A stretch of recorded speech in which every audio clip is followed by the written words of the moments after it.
Bonjour, bonjour, j'espère que vous allez bien. Moi, je vais super bien comme d'habitude. N'oubliez pas de partager, de liker et de vous abonner. Surtout, mettez le pouce en l'air pour encourager les histoires d'Akuma. À travers nos histoires, nous donnons des conseils et nous tirons chacun une leçon. Alors, aujourd'hui, on va parler de la petite histoire de Armand. Armand, il est en France, il vit en France et il a fini de faire ses études. Et pendant ses études, il était en relation avec une Française. Et de là, il a eu à faire un enfant. Heureusement pour lui, il a obtenu la garde de son enfant. Donc, Armand vit avec son enfant, son fils qui a 5 ans avec lui. À un moment donné, Armand s'est dit, ok, comme ça n'a pas bien marché avec l'Européen, je vais donc descendre dans mon pays chercher une femme. C'est ainsi que Armand est descendu dans son pays. Il a trouvé une jolie petite qui habitait encore chez ses parents.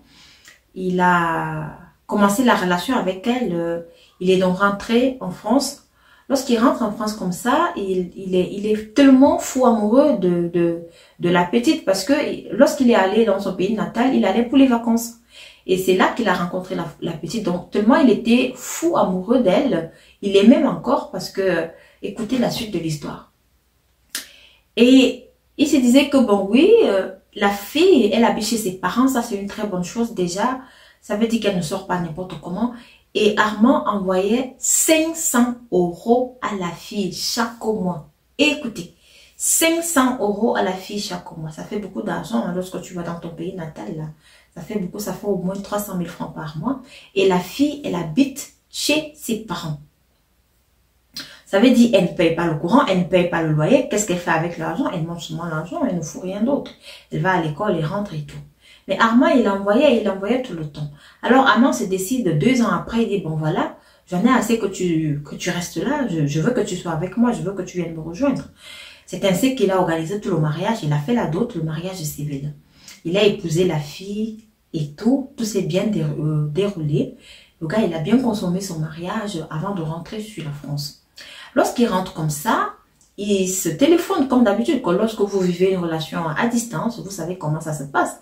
Il appelle sa femme, et il cause avec sa femme et tout. Mais tout ceci, il a laissé sa femme dans la maison familiale, donc chez les parents de la fille et non chez ses parents à lui. Je dis déjà, ça c'est une grave erreur. Hein. Parenthèse, lorsque vous épousez votre femme là, vous avez déjà épousé votre femme, prenez-la, si vous avez votre famille dans votre pays natal, allez la laisser dans votre famille, qui est dans votre pays natal, et non dans la famille de la fille même. Non, c'est votre femme. Parce que là, ça limite aussi certains agissements et ça limite certaines choses. En fait, moi, je pense, hein, si vous pouvez être dans notre avis. Alors, Armand, comme je disais tout à l'heure, il a laissé sa femme dans sa belle famille, quoi. Sa femme était là, elle vivait encore chez ses parents, il envoyait toujours l'argent chaque mois et tout. Mais à un moment donné, sa femme lui dit comment tu sais quoi, l'argent là est petit, l'argent là ne suffit plus et tout.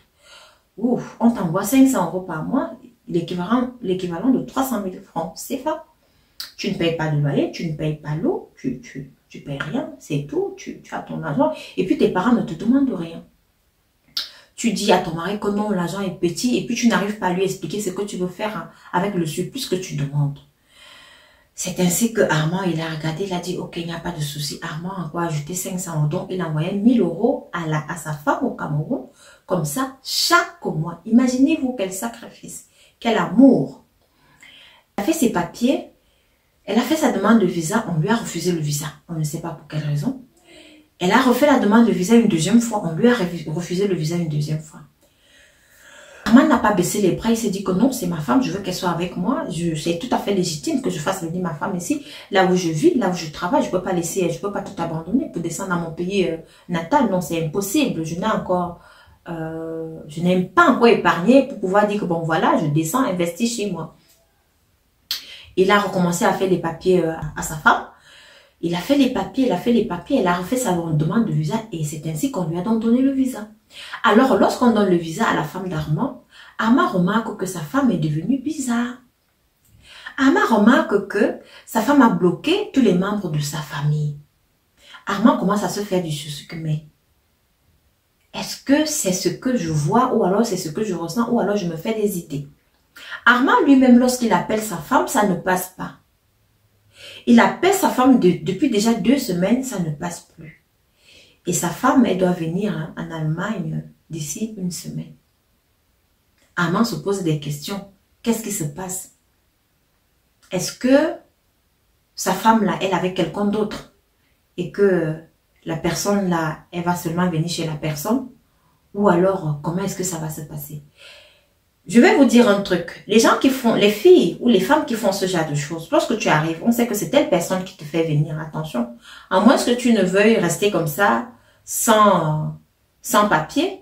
Lorsque tu viens, tu as fait une demande de visa avec les documents de ton mari. Alors, si tu décides maintenant d'abandonner ton mari, d'aller chez ton petit gars d'à côté, sache que ça sera très difficile pour toi d'avoir des papiers.